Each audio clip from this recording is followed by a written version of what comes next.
All right. Good evening, LinkedIn. Dave Wilson of the Ringer Hire Show, and I have my co-host tonight, Kylie Whitley. How you doing, Kylie? Hi, guys. She is ready to go. Everybody knows her from last week. Well, actually, it wasn't last.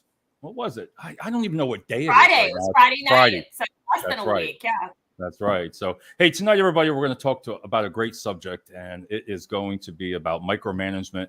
And I know people out there have stories, so please feel to ask questions, comment, and you know the drill. We'll be right after this video. Right back after this video. God, it's not even Friday. Here we go.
Hey, you know what I like about the having my younger picture on there? I've been using the same thing for 3 years.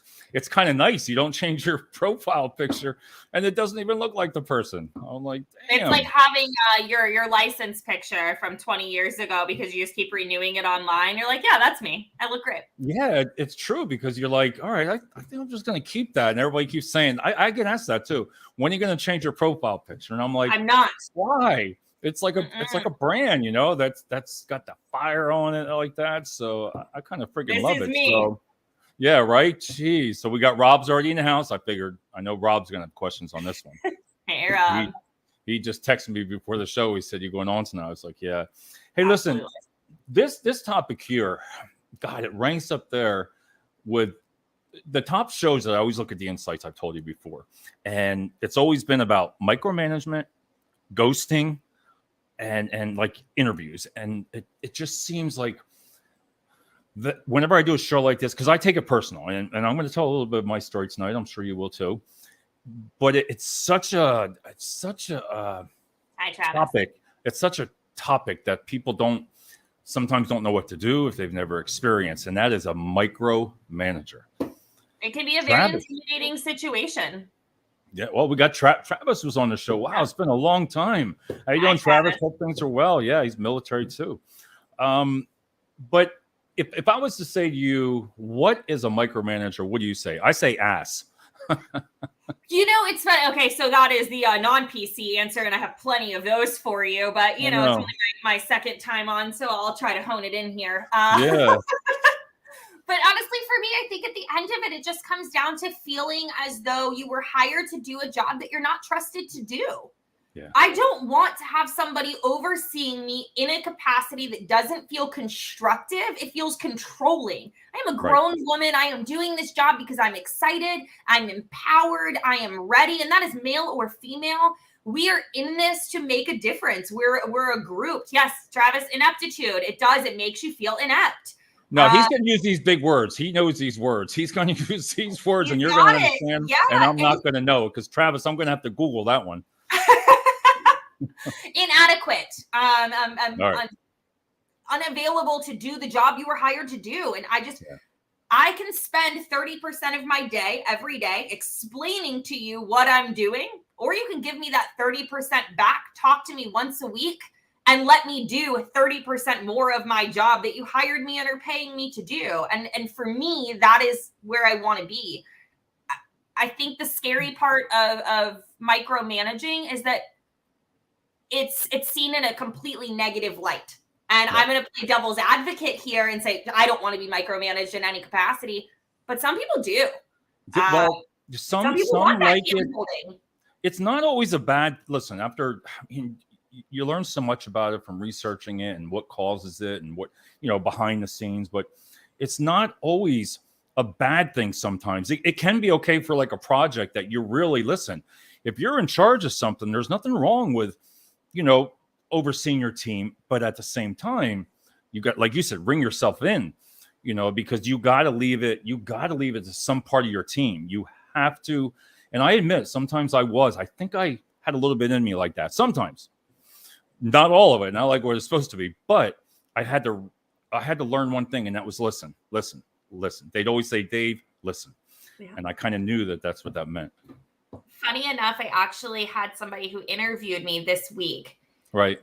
This last week. And one of their first questions was, do you see yourself in a management position? Oof. I said, absolutely. And they said, good, so do I. I think you are set up. You are the person. You are meant to be management. I said, well, I appreciate that. And he said, well, I set you up that way so that I could ask you the insulting question. I said, okay, what's that? And he said, has anybody ever told you that you need to listen better? Okay. And I said, yes, sir, they have. It's not untrue. Sometimes I get so excited in my situation that I can talk over top. I can do those things. And he brought me back to ground level. I don't see that as micromanaging, right? Like that's constructive. That's encouraging. Okay. So yeah, I find it interesting, but some people might have looked at that as insulting or abrasive, and I think to each their own, right? I've only known you 2 times here, a couple hours. So Travis says these type of people are unilaterally incapable of doing their jobs, so having an authoritative management style affirms their position. Yes, I agree totally with that. I'll agree to an extent. Here we go. Except. We're gonna go devil's advocate here, because I am 100% the person that doesn't want to be micromanaged, but it doesn't make me feel as though I can't manage a team and have a team member who prefers that level of guidance. If that is what you need, if you need that reassurance, you need that guidance, I'm okay to give that to you. It's just not naturally who I am. So I think it's reading your team, right? Like that's good management. So take micro out of it and just talk about good management skills. Look at your team and read what they need. Some people need their hand to be held. Some need to be left the hell alone to do their job because they're good at it. They're good at it. Your team. And then micromanaging isn't the conversation anymore. Then it's just good management. That's what I like. Rob says it definitely makes you feel uncomfortable. It does. It makes everybody feel uncomfortable. Hovering, right? Yeah, and I'm going to talk about that in my little story here. Abraham is say, hey, everybody. And then, geez, he's like giving out his freaking phone number. Yeah, all right. Abe's got it coming out. Yeah, Abraham, I don't know if I want to put your phone out. Yeah, you'll be dedicated call. I'm going to give you like a short version. Okay. So all my career, listen, I love the military. I can take a lot of stuff. Doesn't matter. Throw it at me. But at the end of the day, you're the boss. You tell me what to do. If that's what you want, I'm going to do it. Always. I've always had that good work ethic, what we talk, and everything was going well. So at one company through my career, I call it evolving. I ran into a micromanager. Person came in and wow, he started opening his mouth to other people saying things. So, but all that stuff gets back to you. Of course. So now you're like, okay, what did I do to this friggin' clown, right? So it went on and on and on. And the reason it's personable to me, it's not so much about what that person did, but it's what they did to your health. Because micromanaging, you really, it affects your team. It can affect your team member. You can be pressured really a lot by somebody, and you're going to feel it. You're going to go home. You're going to be in a bad mood. Before you know it, you're going to be yelling at your wife or husband. Before you know it, you're going to be yelling at your kids. Before you know it, you're not going to be able to friggin' sleep. Before you know it, you're going to lose more hair all the time. You're going to lose it because of decisions. Or it's going to turn gray. I know. See, I knew I was going to get into this. Because my wife would always say after it was all said and done, and I left because I never wanted to be terminated from a job, never. You really need, I tell people, listen, you need to find that support person. You need to find that HR. You need to find that manager, colleague to talk about. Because if you don't, it will eat you alive. And it brings out a person that you're not. If that makes sense. Absolutely. Okay. Yeah, Yeah, it's environmental, right? So this kind of if you want to go general, it comes back to this sense of osmosis, right? Like you have kids that grow up in environments that, although it's not blood related, it still affects who they are and what they become. Osmosis is a very real thing. And I don't think it's any different going into a toxic work environment. You go in, you spend more time with those people, as I mentioned on Friday. Spend more time with the people you work with than you do with your own family and your children. Yes. So, yeah, I mean, it's going to become a thing. I when I first started recruiting, I would come home and I just wouldn't want to talk. Yeah. Leave me alone. I'm talked out. It was the same when I had my kids were really, really young. I was a stay-at-home mom. By the time my husband would come home, I was touched out. Yeah. Me be, take the children, give me a minute to myself. And so yes, circumstance, environment will change who you are, even with the people who don't necessarily deserve to be at the receiving end. And then all right, here we go, Travis. It affects culture. Now that's the truth there. I just saw 4 or 5 project management team quit. And 4 or 5 project management team. All right. I'm gonna get this. Travis, are you saying a 4 out of 5 star project management team? That's probably most likely. That's what he's referring to. Hey, easy on. Oh, it's not a joke. I'm telling you, the last year of my life, the Grays have come in full force. They're taking up residence and they are not paying rent. Well, mine just started falling out, and then it irks me because, if I had to do it all over again, and I swore to myself I would never go through that again in my life. But the point when I say about HR, listen, everybody knows I've said this numerous times. HR scares the living hell out of me. They never call you to say, "Hey, Dave, come on in here. You're doing a freaking great job." No. HR, they're just different. There are happy HR people, and then there's ones that are just like, they are stone cold. But I get it. I understand it. But being called in HR, that is like they never just say you're not getting promoted. You what? It's like being called to the principal's office when somebody in HR tells you they want to talk. Thank you. Travis says 4 or 5 people. He says 4 out of 5 people. Wow. Yeah. So but this is what he's referring to here. It affects culture. He just saw 4 out of 5 project management of his team quit because of what we're talking about. Wow. Can you imagine that? That is not. Woof. That's massive. I mean, and if that doesn't show you that this kind of culture, this micromanaging, this over obsessive can change a healthy environment into an unhealthy one, I don't know what else is going to. I mean, Travis is giving it to you right there. Right there. And when you're all done, HR is there for you. And then there's a serious side. Listen, they are there for you. You need to be able to trust HR because listen, if you're going up against your boss or somebody like that, that is very stressful because you're to your livelihood. You've been at the job for a while. It's your health benefits. Everything rolls into that. So you really need to, when people say, what do you do? There's just a couple things. And the best advice for me is you can either knock it off in the beginning. And when I say it like that is, listen, if somebody's giving you a hard time, there are polite ways and professional ways to really sit down with them. Or her, and say, have that one-on-one. Say, listen, this is the way you make me feel. I just want to know, is there something I can do to make your day? Just pour it on. But at the end of the day, it's just such a powerful subject to talk about because they're all over you, like you can't breathe.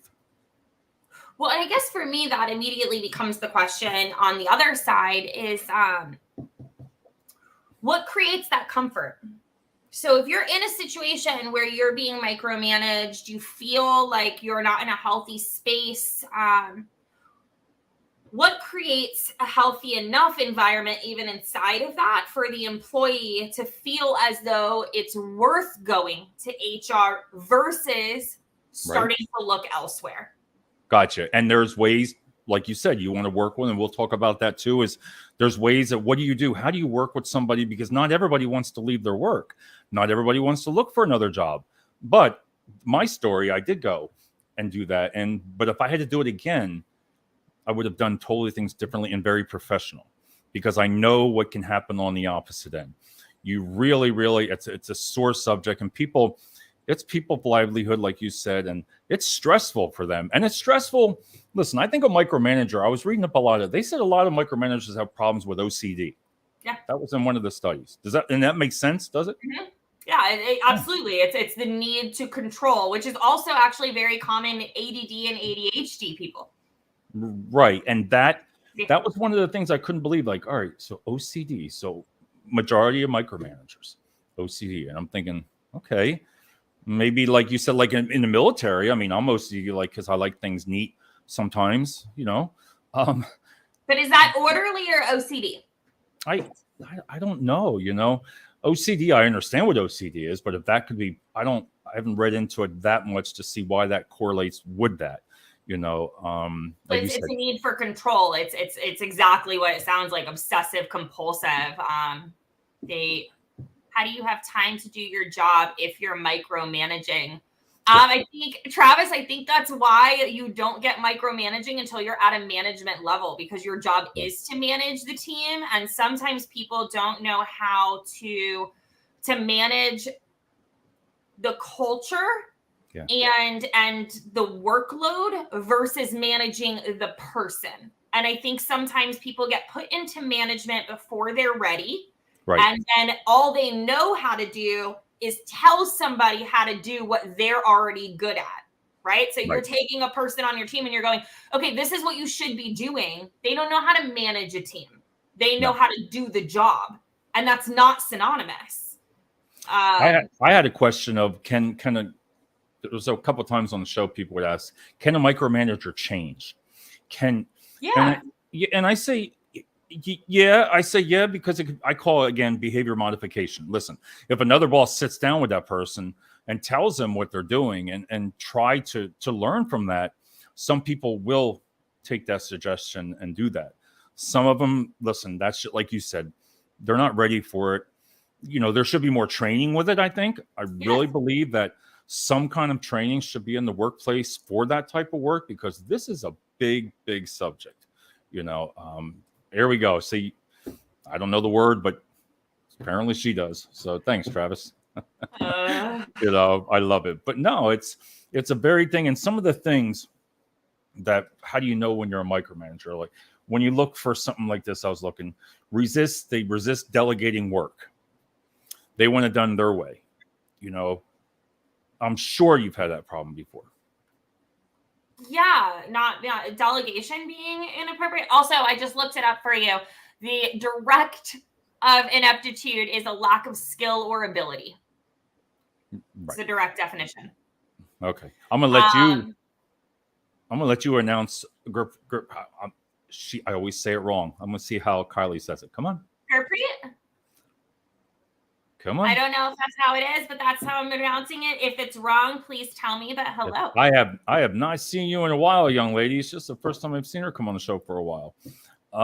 Here we go. We got Robert Reed. Have you thought about working on behalf of the job candidate instead of working for one company? A lot of people working for work and need help. So have you thought about working on behalf of the job candidate instead of working for one company? He's essentially talking about opening your own staffing.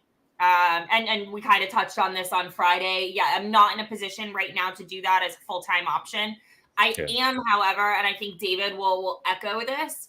We're very good at what we do. We know we're very fortunate to have large networks. And if there are people who are watching this and are in need, please reach out to us. If we have the right people, if we have the right contacts, if we have the ability to help you, we absolutely will. I do. And I've reached out to other people. I've always reached out to people on LinkedIn Friends and asked advice, because you don't know it all, you know. No, you can't possibly. No. It's too vast. Not at all. Here, Chris. Hey, Chris, how you doing? Chris says, one of the most insightful books I've encountered in this subject area is The Sequel Manager by Travis Bradberry. Never heard of that one. I haven't either, but I love a good book. I'm an avid reader, so I'll take that into account. Oh, and it looks like he sent us the link for it. Yeah, he put the link. Thank you very much, Chris. Yeah, I love reading books on stuff like this subject. Instead of, now that you told me about the audios, you know, that I've learned, but all my trees for my printouts of what to talk about. And no, but he's, like I said, he's put the link on here right on Amazon. Look at that. Yep. right there for Amazon, them. you So. can catch that book. I mean, I have to imagine there are plenty. I can actually do a little bit of a dive when this is done and post a couple of links to any that I think are relevant to what we're discussing now. That are relevant. Another one is become overly involved in the work of their employees, discourage independent decision making. That is a big one because I can't picture you. I've only known you for 2 shows, and we've talked during the day, and we've talked a little bit before and after, and everything like that. And for that, discourage independent, I don't think you could work for somebody. I couldn't. No. And the one experience that I really have with a strong micromanager, which I've had multiple, but the one experience that I have where I was a little older, I knew what I was doing, I was in my career, not finding my way anymore. Right. It was the one time that I can actively remember looking for another job. I didn't want to talk. I didn't want to go down. And you had said like you kind of regret the way that you handled it. Oh, yeah, definitely. No. I don't. And maybe it's because I had a few conversations, and you and I have kind of touched on this. The young lady who was training me about 3 weeks in left.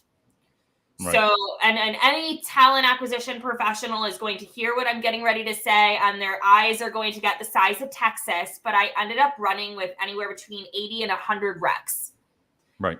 Because they didn't want to. And I was told we are actively and aggressively interviewing for another person.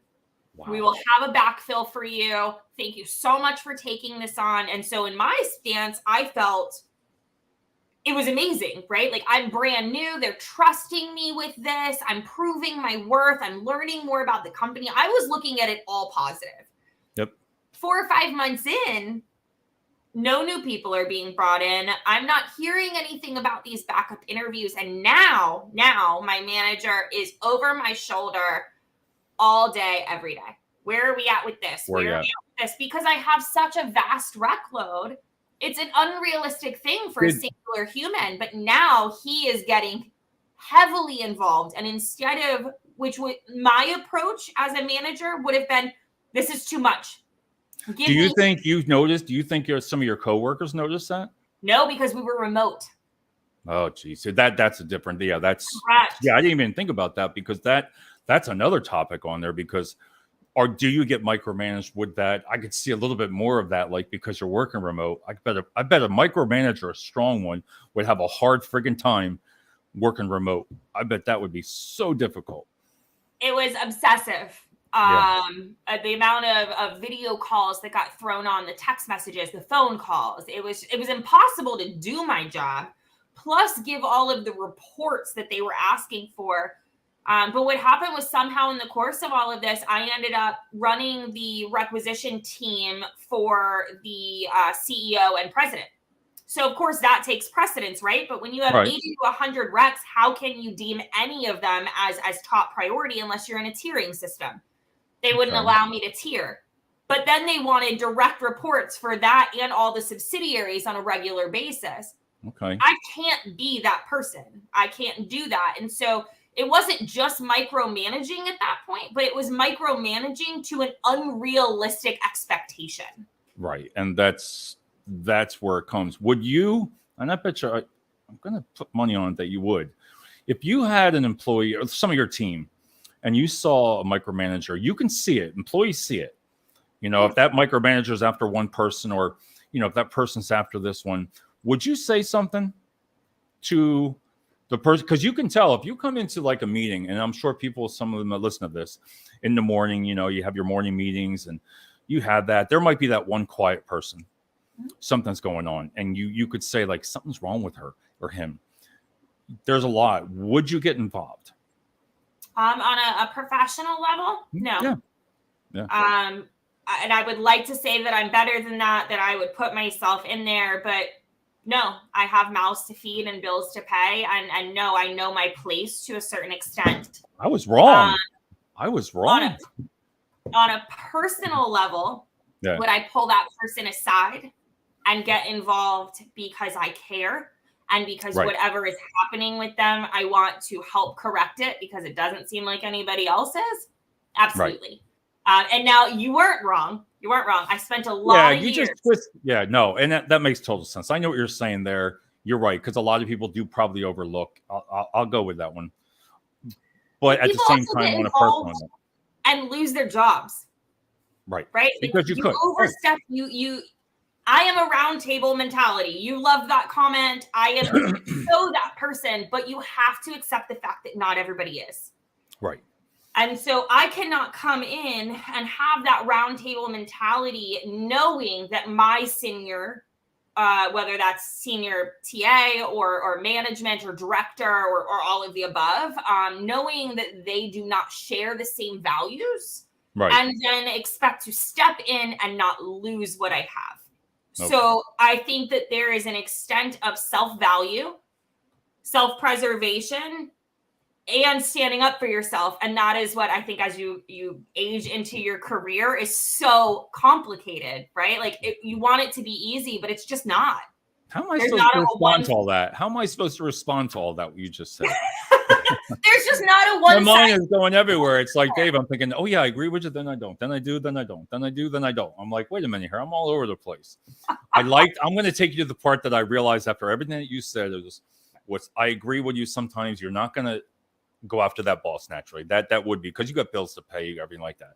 And I think I've been in that position, but at the same time, I have gone to that person and said, hey, what the hell is going on? Are you okay? Or what the hell? Or give advice. So yes. That's relationship dependent though, right? Like in the situations where you were going to that management staff, did you have a good underlying relationship? Right. If you do. Right. So take that away. Take that into just a standard situation for a normal employee who is watching something unfold and knows that that it's wrong, that it doesn't work for the environment, but fears for their safety in their paycheck and in their role. No. And then how do you go and how do you create change, positive change, if you don't feel safe? Right. No, I agree there. My wife would always say, David, you're tit for tat. Because if you get bitter, it took a while to get over stuff like that. Because if you never had something like that happen and you put yourself into there because of your work and your family, and that's what you're thinking.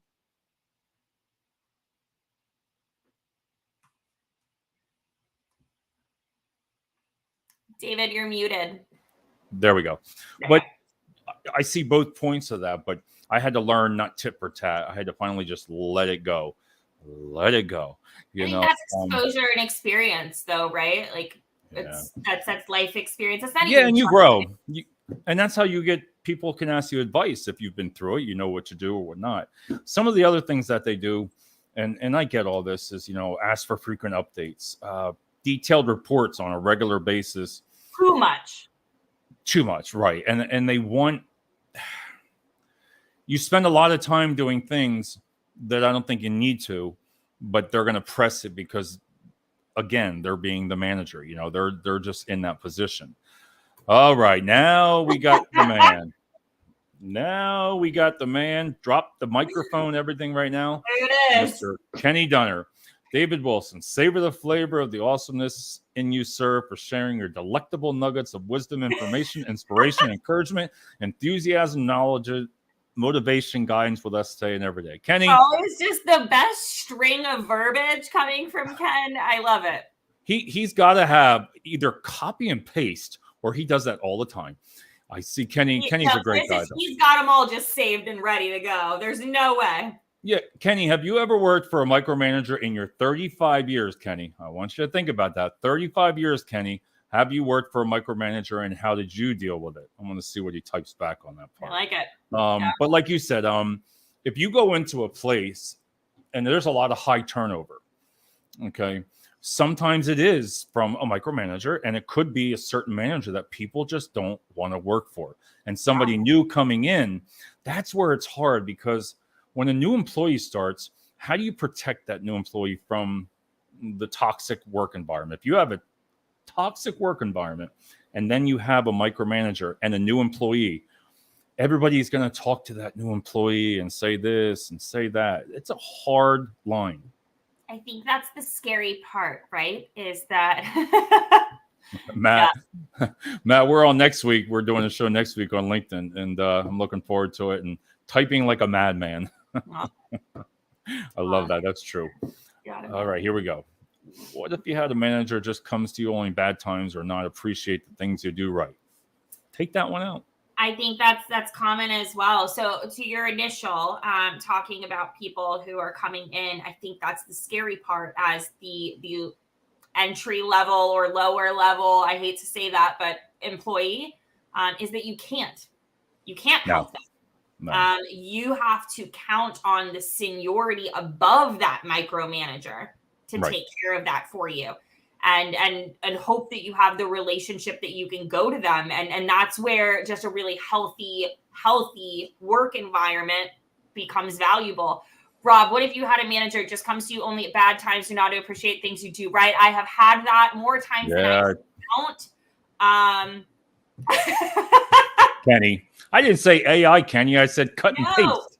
I said cut and paste, Kenny. I asked, and then Kenny, I'm still waiting for 35 years at the same place. Have you ever had a micromanager, Kenny?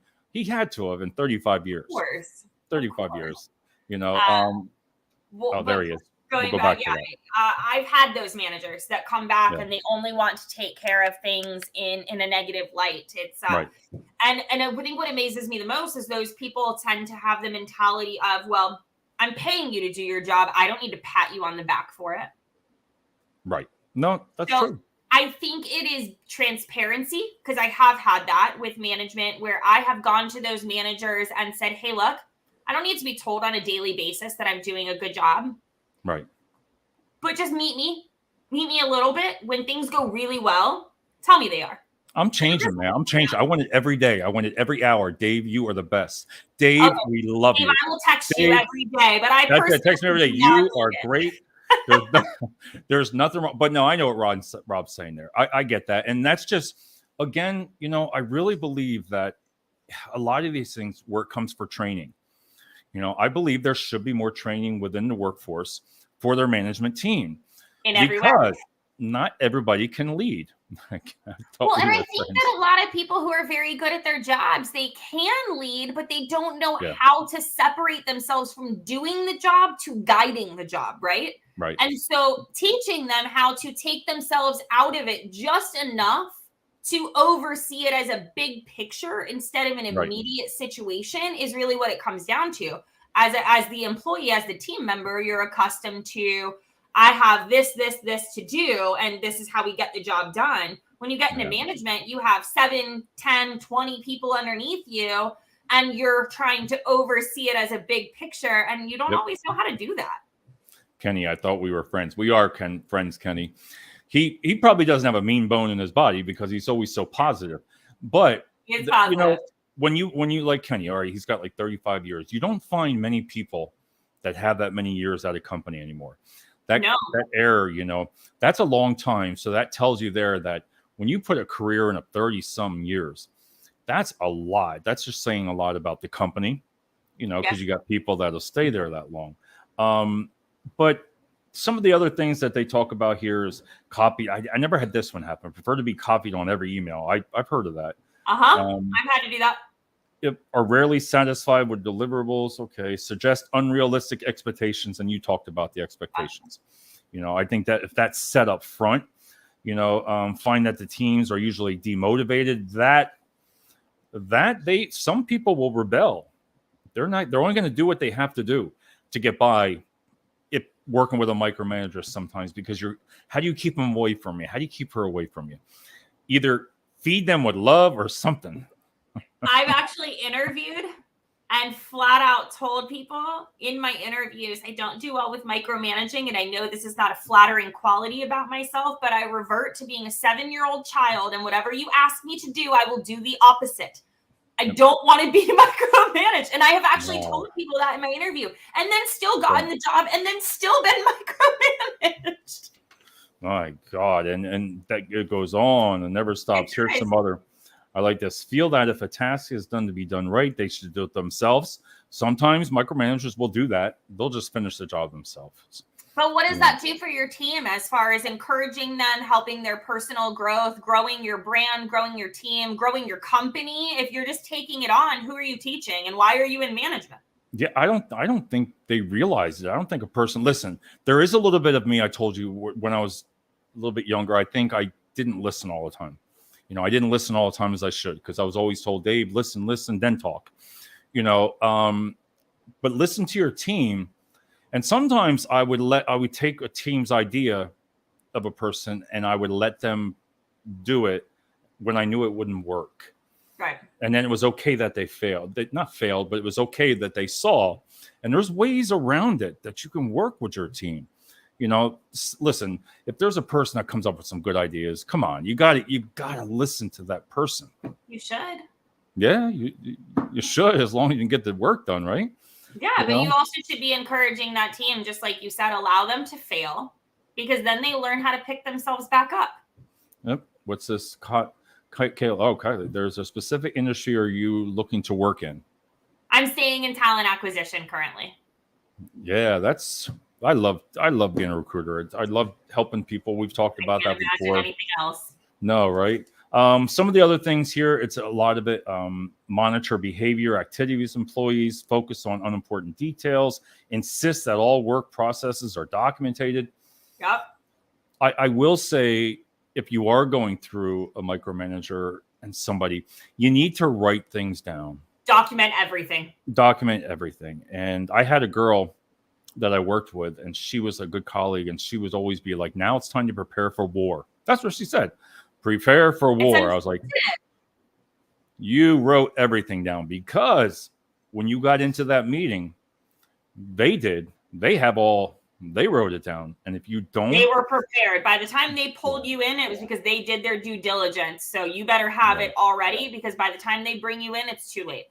It's too late. And you can come back and say little things at a time, but you really need to find, hey, Daryl, all the way from Texas. How's it going, sir? You'll have to connect with Daryl. He's an awesome colleague too. Okay. He comes on the show a lot. But no, when you're trying to help somebody, I'll give them that advice. Just write everything down, keep it, because it becomes your friend. Because when you can pull that out, when you're in that uncomfortable meeting with HR, you can bring that up.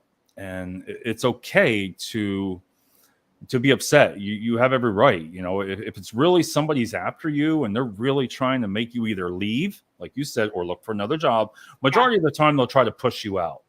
So they don't have to fire you. They don't have to fire you. And I think that's where it comes down to where, Daryl says mentor, monitor, motivate. Ooh, it's true. I like that one. I like it too.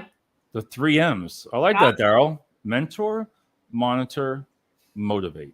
I like that. But what a disappointing situation, what you're referring to. What an unfortunate spot to be in, where you have to write everything down, where you feel like you're always at risk. Yeah. It's just, that's not a work environment anybody wants. No. And No. We have to start paying more attention to the way that our management is managing.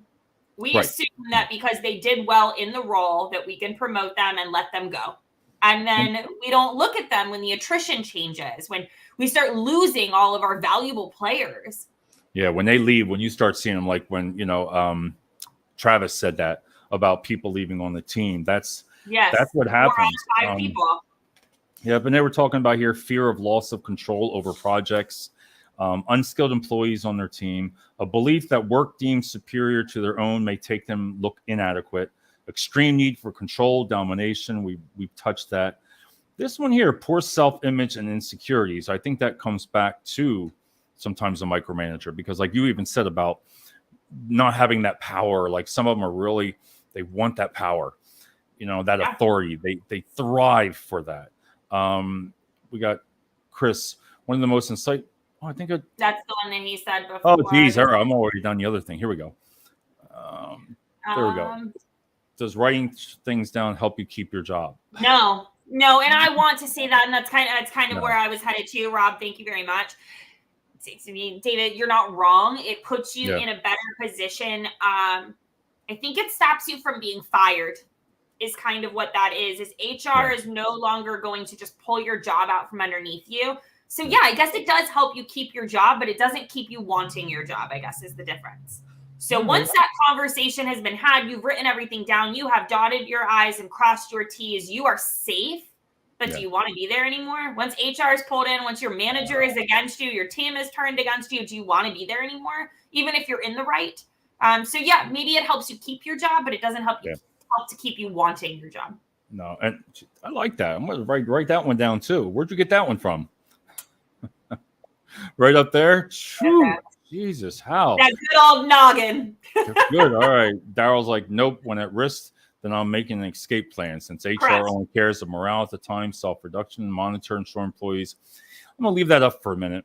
And again, HR's responsibility is not to the individual employee, it is to the company as a whole. And as much as because you said earlier, you need to be able to trust your HR and lean on your HR. And we were a little early for me to get this combative, but no, I disagree. I am HR. I love it. I advocate for my people through and through. But for me to say that I am going to trust that my HR professional who is doing my onboarding, doing all of my things, who has the ability to terminate my employment. I know. Do I think that they are there for me? No, they're there for the company. That's their job. They sign their paycheck. That is who they're there for. And yes, I think that there's a fine line. And I think Daryl's right. When you're at risk, you make your plan out, because once they have that in their head. Yeah. I hate to say it like that, but I agree.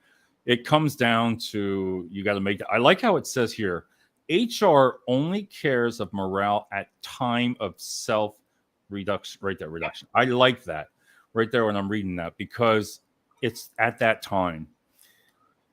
You could have listen, again, HR is a hard job. I would not, listen, I don't think I could, but all those decisions, especially when you have a lot of people, that's tough.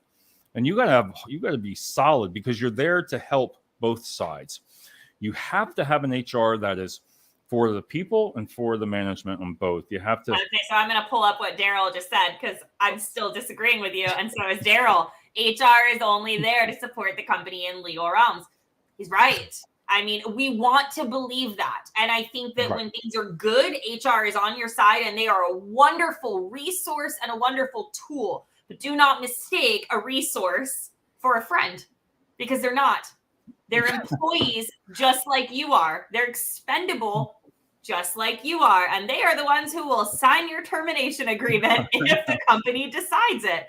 I'm going to get a couple messages. I know it. I'm going to get a couple messages. They're not loyal to you, though. And I am an HR professional. Like, I am not saying this in any kind of indecency, but at the end of all of it, is my job to you, David? Or is my job to my children at home whose mouth needs to have food in it? It's not, my obligation is not to you. It is to the company that hired me and signs my paycheck and has asked me to perform the job that they hired me to do. You're tough. I'm trying to get you. That was good. It's honest. All right. Kenny, I like this. Tonight you're so delectable, scrumptious. I don't know where he gets all these words from. Look at him. Kylie Whitley. They were suave. Devin. Look at him. Intelligent, gorgeously handsome looking, and so impeccably well dressed too. Kenny, this is the same suit that I've wore for the last 3 years on this show. I love it. I just, oh my God. But it's growing on the public, David. You're growing.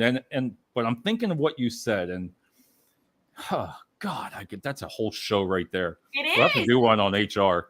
HR, because I thought sometimes you thought you had, when you said about friend, and I agree, because you might think they're your friends, but at the end of the day, they have a job. You're right. Yeah. I'm going to agree with that. But I wish it would change somehow. I wish the concept of HR would change. I wish it would change of how you can confront a micromanager within training. I wish employees had a place to vent and not worry about their jobs. Somehow, some kind of formal training that locks it all together, because I don't want to see what people, again, you've experienced it, I've experienced it. It's not a fun thing. And for the younger generation, wow. Yeah. That's all I'm going to say for the younger coming up now. This is why we see the younger generations changing the current dynamic, right? Is they don't want to deal with this. They have taken stances that I watch my children take stances now that I would have never dreamt of taking.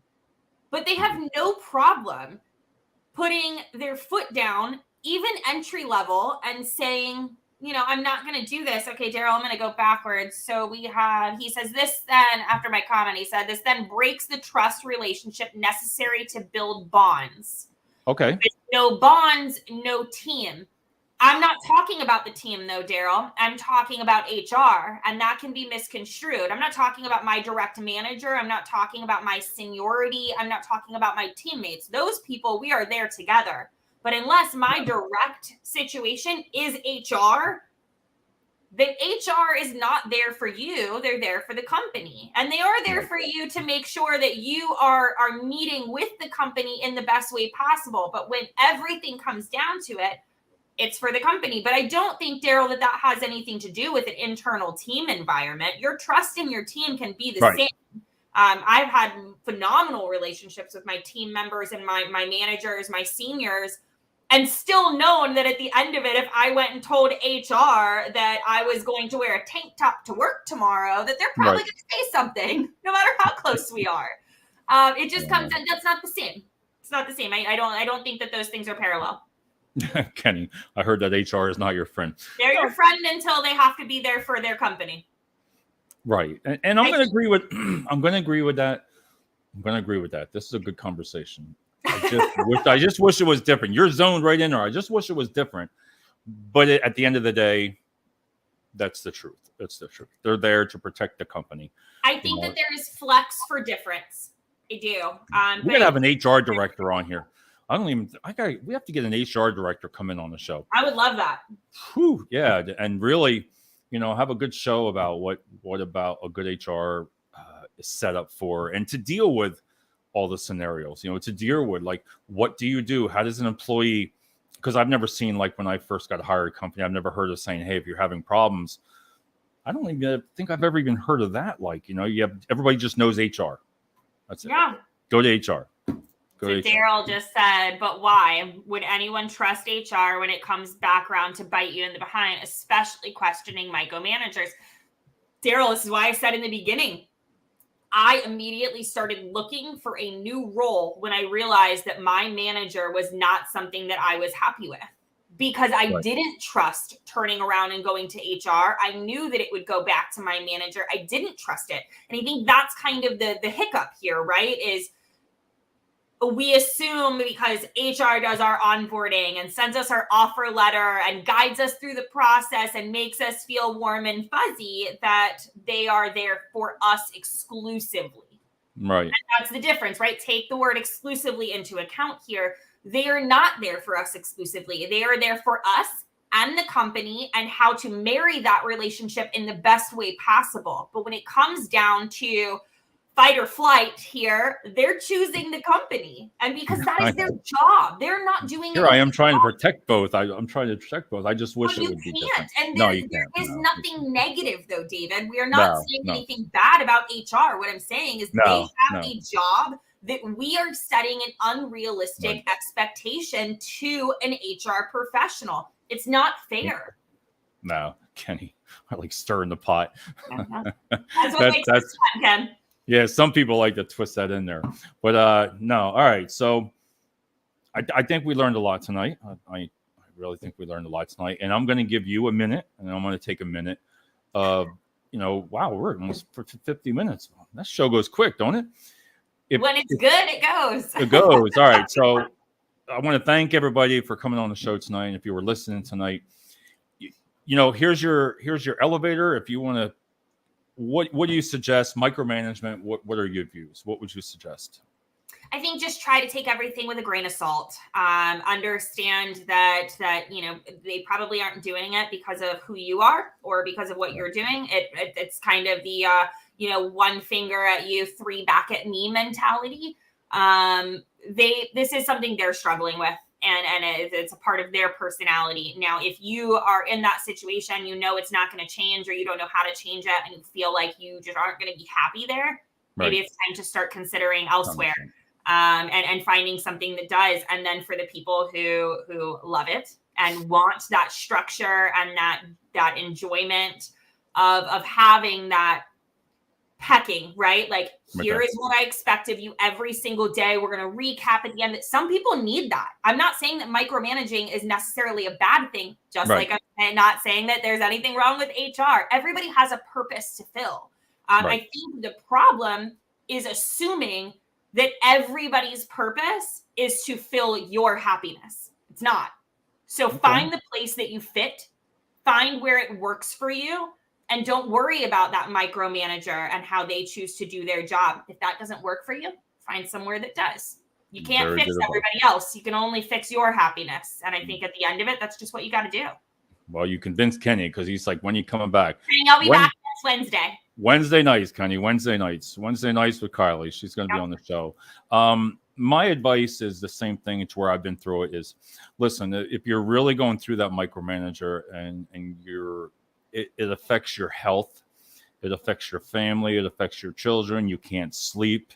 You short-tempered. It ruins your weekends. You can't find any joy. Boy, don't I sound happy, right? But you're so right. But it is like the mental going to the doctors. And then when that doctor pulls you out and says to you, you need to leave the toxic environment because it's your health. It's your health. Thank you, Chris. Appreciate it. Your health is more important to make that decision of what you want to do. So when you get pulled out of that environment, there's nothing to be afraid of. You're going to find a job. Your life is not going to end. You're going to continue to search for it. You're going to learn from it, as I did in the past. Learned in it to give advice to somebody else that doesn't want to go through this, because it can really, really affect when you start taking medication on top of that. Geez, I should put that big long list. I mean, I've done it. I've been there. And see that HR, you got to vent to somebody. You got to talk to another colleague. Maybe ask them, hey, how do I get out of this, or how do I deal with? Because there are ways you can deal with a micromanager. There are ways. It's not the end, because it shouldn't be fair if you got 15, 20 years with a company, and it can happen. And all of a sudden wait a minute here. I got 15 years, and now all of a sudden you're looking for another job because of one person. Well, but don't you feel like if you're in it for 15 years, then you're probably in a position that you can go and talk to somebody internally and say, hey, this is where I'm struggling. I need to make a lateral move or switch teams, or, something. You have something like that. You have the tenure to have that. You got to have that, and that backing behind you. When you got 1 year, 2 years, but when you got 5, 10, 15, right, you deserve that respect. So on ending, I would just say, conversation. Yeah, and come to the show, and we can learn a lot. It's an awesome show today. Thanks, Robert. Kenny, thank you so much, and we'll have an encore invitation to your show.